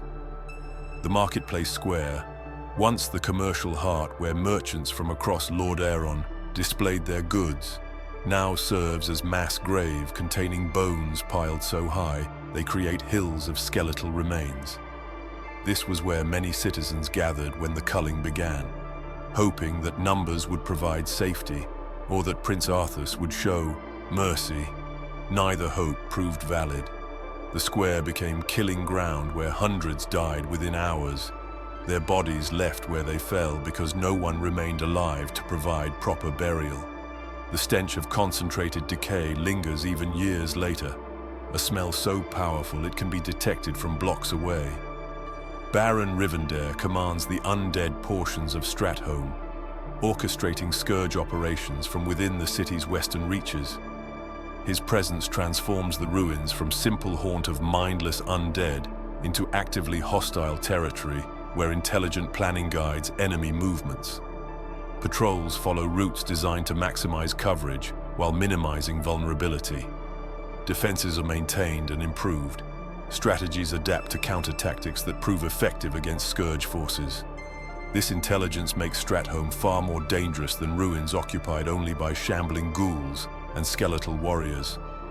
Why anyone would venture into Stratholme, given its dangers, requires understanding what the city offers to those willing to accept the risks. Rare supplies remain hidden in locations that have not yet been thoroughly scavenged. Powerful artifacts rest in temples and noble houses, items that could aid in fighting the scourge or protecting the living. Information about undead movements and scourge strategies can be gathered through reconnaissance that penetrates deep into enemy territory. These potential gains justify expeditions that carry high mortality rates, though whether any reward truly equals the cost remains debatable. The emotional weight of entering Stratholme affects even hardened veterans who have witnessed countless horrors elsewhere in the Plaguelands. Every stone witnessed Arthas's massacre. Every street corner marks a place where citizens were cut down without mercy. Every building contains rooms where families died together. The city itself serves as a three-dimensional record of genocide, preserving in its ruins the evidence of atrocity that killed thousands in a single day. Walking through Stratholme means walking through the moment when the old world died, when the principles that Lord Aeron claimed to embody were revealed as insufficient protection against forces that respect no moral constraint. Some Death Knights who retain memories of their living existence remember Stratholme as it was before the culling. They recall specific shops where they purchased goods, taverns where they drank with friends, homes where they lived with families.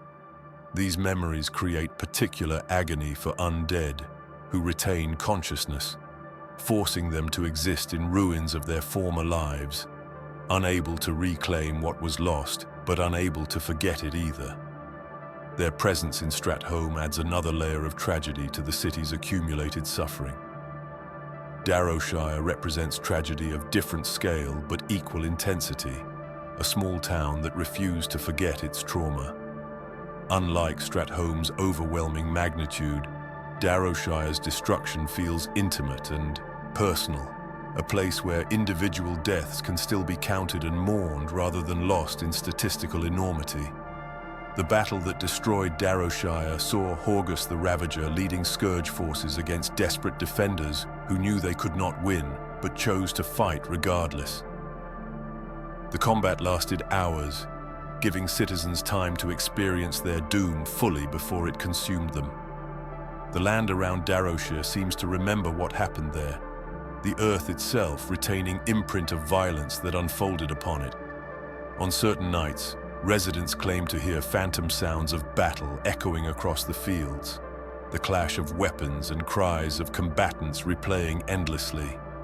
Whether these sounds represent actual supernatural phenomena or psychological projection matters less than their effect on those who hear them, creating sense that the past remains present, that the dead have not truly departed, but continue fighting their final battle for eternity. Magical rituals allow witnesses to see the past directly, to observe the battle for Darrowshire as though watching events unfold in real time. These visions serve multiple purposes, providing historical record of what occurred, while also allowing survivors to bear witness, to acknowledge the deaths of defenders who might otherwise be forgotten. The psychological compulsion to repeatedly witness these events, to return again and again to watch the slaughter, suggests that the living remain haunted by what happened even when they did not personally experience it. The graves of Darrowshire's defenders dot the landscape surrounding the ruined town, marked when possible with whatever materials could be gathered to create memorials. Captain Redpath, Davil Lightfire, hundreds of others whose names deserve to be spoken and remembered rest in earth that has been consecrated repeatedly to protect their remains from desecration. These graves represent more than individual losses. They embody the resistance that ordinary people mounted against impossible odds. The choice to fight for home even when survival was impossible. Darrowshire represents all the lost towns that once filled the eastern Plaguelands. Communities too small to draw historical attention, but whose destruction devastated the people who called them home. For every Stratholme that draws attention through scale, dozens of places like Darrowshire disappeared with minimal notice from the wider world. Their residents were no less dead, their suffering no less intense, but their losses became footnotes in larger narrative rather than chapters of their own. Flowers occasionally grow around Darrowshire's ruins, impossibly pushing through blighted soil to bloom briefly before corruption claims them again. These small defiances of the Blight's dominance provide hope disproportionate to their scale, suggesting that life has not entirely surrendered, that the natural world continues attempting to reassert itself against magical corruption that seeks to eliminate it. Residents treasure these flowers when they appear, seeing in them evidence that healing remains possible even if it requires longer than any current generation will live to see. Corrin's Crossing serves as strategic crossroads, its location making it valuable to multiple factions despite its relatively small size.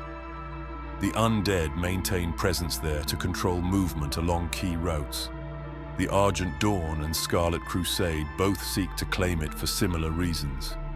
This strategic importance ensures that Corrin's Crossing experiences regular violence as control shifts between competing powers, preventing any permanent reconstruction while guaranteeing that the ruins remain contested ground.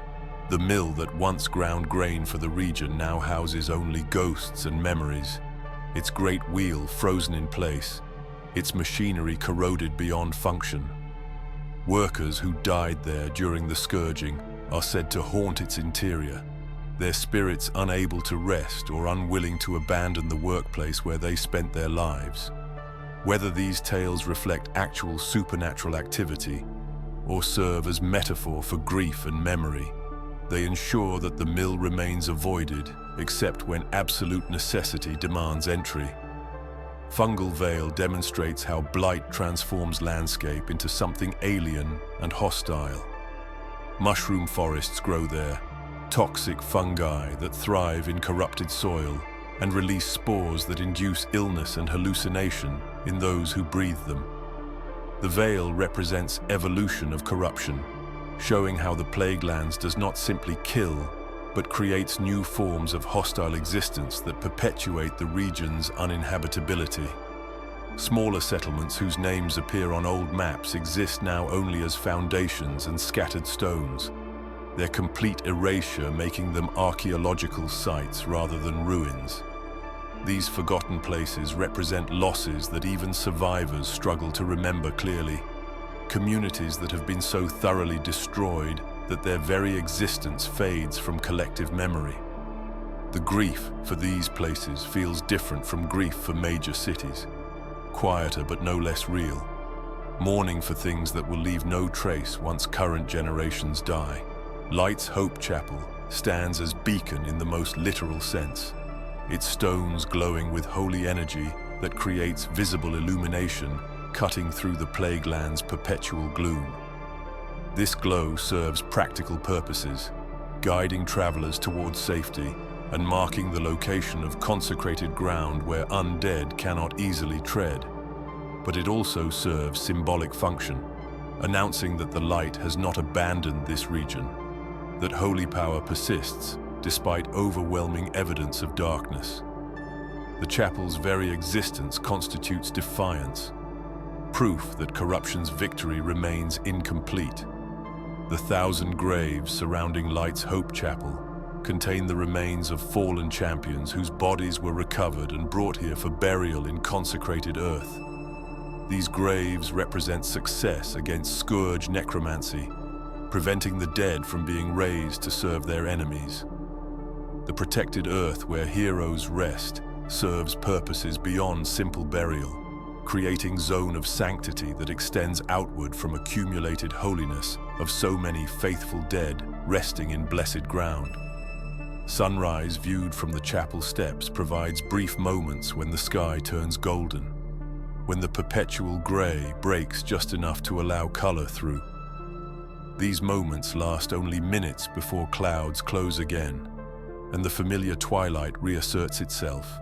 But their occurrence reminds witnesses that the sun continues to exist beyond the overcast, that the Plaguelands' atmospheric corruption has not eliminated natural light entirely. Residents sometimes travel to Light's Hope specifically to witness dawn, treating it as pilgrimage that provides spiritual renewal.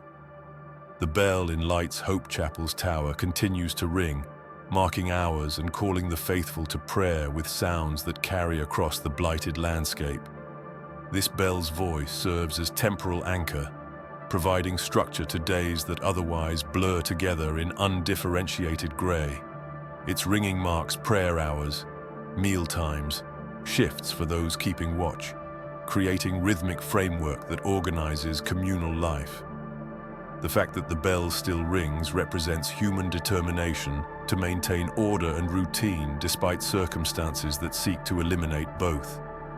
Gardens maintained by Argent priests occupy small patches of ground near the chapel, places where living flowers grow through combination of blessed earth and constant care.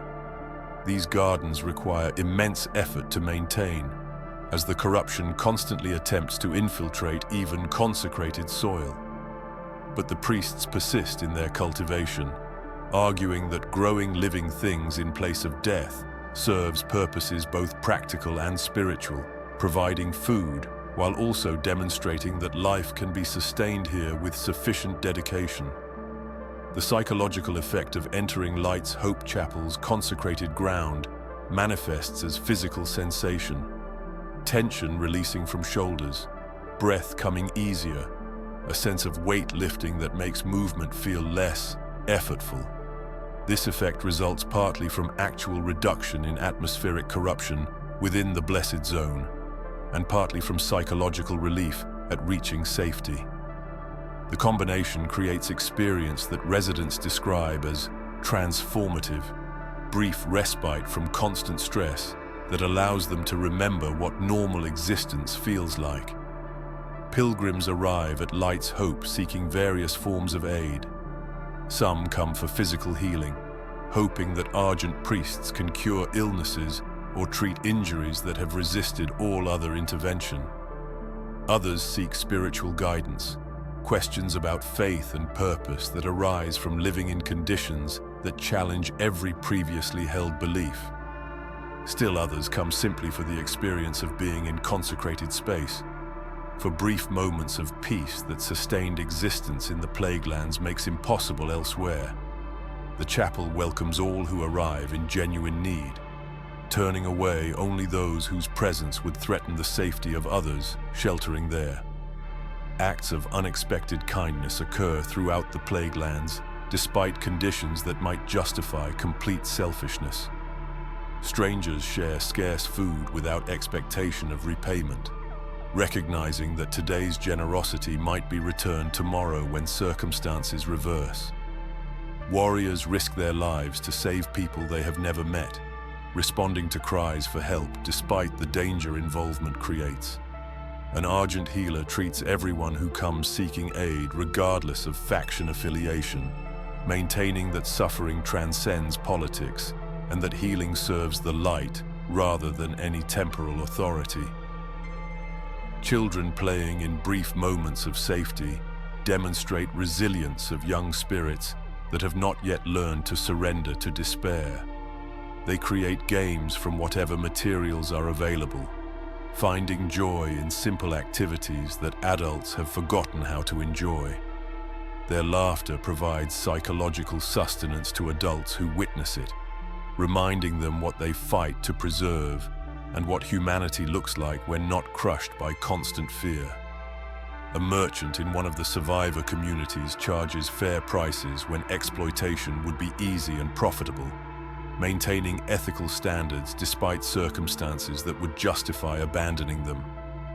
This choice to conduct business honorably when dishonesty would be both more profitable and more understandable represents moral courage that equals or exceeds physical bravery displayed in combat. Love letters written by candlelight in fortified shelters maintain romance despite apocalypse, couples expressing affection through written word when circumstances prevent physical proximity. These letters serve as evidence that humans remain capable of emotions beyond fear and despair, that the capacity for love persists even when survival dominates daily existence. The stubborn persistence of life manifests in wildflowers pushing through blighted soil, in places where Argent priests have performed blessing rituals.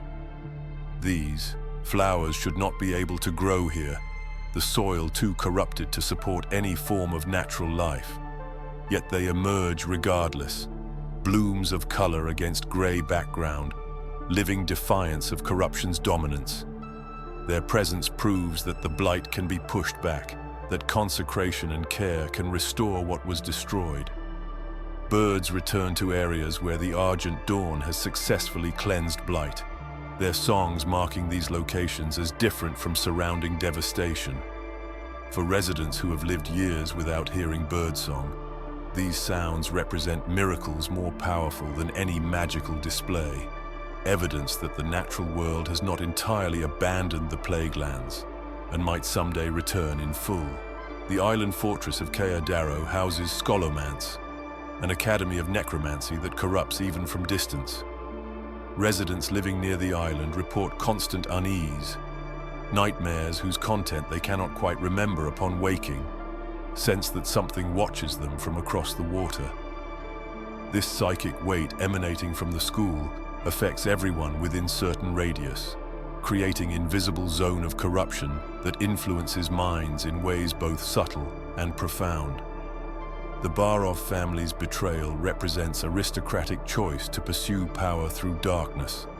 Wealthy nobles who possessed every advantage that Lordaeron's society could offer, yet who chose to serve forces dedicated to destroying that society. Their decision to allow Cult of the Damned necromancers into their ancestral home, to transform it into school for studying death, speaks to corruption that extends beyond simple circumstance or desperation. They chose this path when other options remained available, making their evil qualitatively different from actions taken under duress.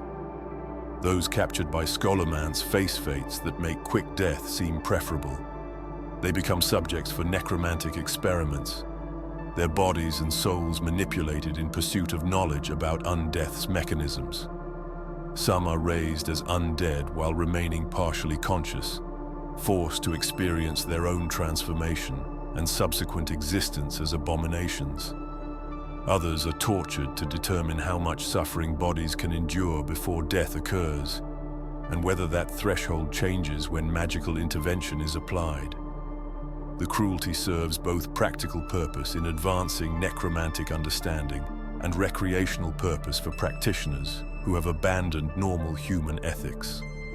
The allure that Scholomance holds for some desperate residents reflects the terrible logic of impossible circumstances.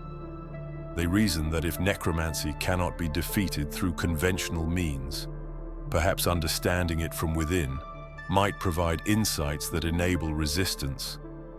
They convince themselves that their intentions to use dark knowledge for good purposes will protect them from corruption that has consumed everyone else who made similar choices. These rationalizations allow them to justify seeking entry to Scolomancer's students, though few who enter ever emerge, and those who do return transformed in ways that suggest their original intentions failed to protect them from darkness they willingly embraced. The plague cauldrons scattered across the Plaguelands serve as sources of continuing corruption, constantly producing disease that spreads through water and air. These mechanical magical hybrids operate autonomously once activated, requiring no maintenance or supervision to continue their function. Their construction demonstrates sophistication that suggests the cult of the damned possessed genuine technical and magical expertise, creating devices that combine multiple forms of power into integrated systems that resist simple destruction. Cult members who tend the cauldrons represent humans who have chosen to serve forces dedicated to their own species' extinction. They maintain the devices, protect them from interference, and sometimes adjust their operations to maximize effectiveness. Their devotion to the Lich King appears genuine rather than coerced, suggesting that whatever ideology or promises the cult offers proves sufficient to override normal human instincts towards survival and species preservation. The psychological mechanisms that permit such complete betrayal of humanity remain mysterious to those who have not experienced the transformation that cult membership produces. Naxxramas, when it hovered above the Plaguelands, created shadow both literal and metaphorical over the entire region. The floating necropolis defied every natural law, its city-sized bulk suspended in air through means that none could adequately explain. Its presence created terror beyond what its military capabilities alone justified, as its sheer wrongness affected everyone who could see it, producing existential dread that no rational argument could dispel. Looking up to see that abomination blotting out the sky created visceral understanding that humans faced powers beyond their comprehension or capacity to resist. Kel'Thuzad's genius turned entirely to evil represents one of the great tragedies of the Scourging. He possessed intellect that might have produced advances in magic or scholarship benefiting all humanity. Instead, he dedicated those gifts to perfecting methods of killing and raising the dead, becoming architect of suffering whose scale exceeded what any single individual should be able to achieve. His willing service to the Lich King, chosen rather than compelled, demonstrated that corruption can claim even brilliant minds. Perhaps especially brilliant minds that convince themselves that their exceptional intelligence justifies exceptional choices. Some residents remain in the Plaguelands through stubborn refusal to surrender their homeland to darkness, maintaining that abandoning the region means granting the Scourge complete victory. They argue that as long as humans continue living here, the land remains contested rather than conquered. Their presence represents resistance regardless of whether they actively fight, mere survival constituting defiance of forces that seek to eliminate all life. Emotional attachment to the land transcends rational calculation of safety versus danger. Ancestors are buried in this soil, generations of family history rooted in specific locations that cannot be replicated elsewhere. The memories attached to particular places create bonds that logic cannot sever, making departure feel like betrayal of everyone who lived and died here before. This attachment persists even when the places themselves have been physically destroyed, as though memory alone suffices to maintain connection to ground that no longer bears any resemblance to the home that memory preserves. Practical considerations also influence decisions to remain. Many residents lack resources necessary for travel, possessing neither money for supplies nor strength for the journey to safer regions. They recognize that leaving the Plaguelands likely means dying along the road, or arriving in unfamiliar places without support networks or means of sustaining themselves. Staying in familiar territory even when that territory is deadly, sometimes represents the better option when compared to uncertainties of flight. Those who leave carry survivors' guilt that follows them regardless of how far they travel. They question why they survived when others did not, what made them special or fortunate enough to escape when friends and family perished. This guilt intensifies when they encounter comfort and safety in their destinations, creating sense that enjoying life betrays those who remain suffering. No rational argument adequately addresses this guilt, as it stems from emotional rather than logical reasoning. The difficulty of explaining Plaguelands' experience to those who have not lived it creates isolation that survivors carry into supposedly safe regions. People in normal areas cannot comprehend what Plaguelands' existence entails, their imaginations failing to construct accurate pictures of the horror described to them. Survivors often stop trying to explain after repeatedly encountering disbelief or incomprehension, choosing silence over the frustration of failed communication. This silence intensifies their isolation, creating sense that they remain separated from normal humanity by experiences that have transformed them beyond possibility of reconnecting with those who never faced similar circumstances. Returning to the meditation that opened this exploration, the Eastern Plaguelands exist in perpetual twilight, a realm suspended between life and death, where neither state achieves complete dominance. The residents who continue existing here have learned to inhabit this liminal space, finding ways to maintain consciousness and purpose despite conditions designed to eliminate both. They carry grief and hope simultaneously, mourning what was lost while working toward future that may never arrive within their lifetimes.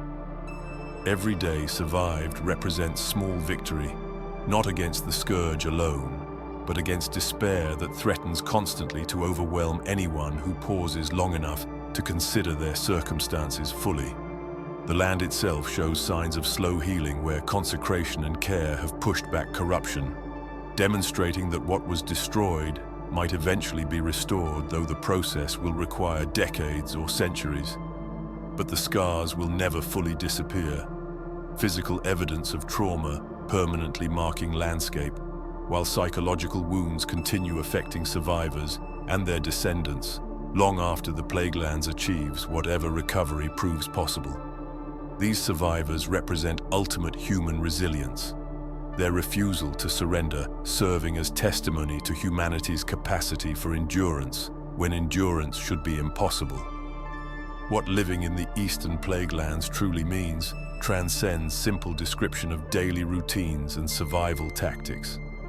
It means learning that existence itself constitutes resistance, that breathing corrupted air and choosing to breathe again tomorrow represents defiance of forces that seek to eliminate all life. It means watching sun not rise yet finding reasons to continue, maintaining humanity while surrounded by everything designed to destroy it. In the Eastern Plaguelands, living with consciousness and care and connection becomes revolutionary act, quiet defiance that may prove humanity's greatest strength. The rhythm of survival continues, day after day, heartbeat by heartbeat, breath by breath.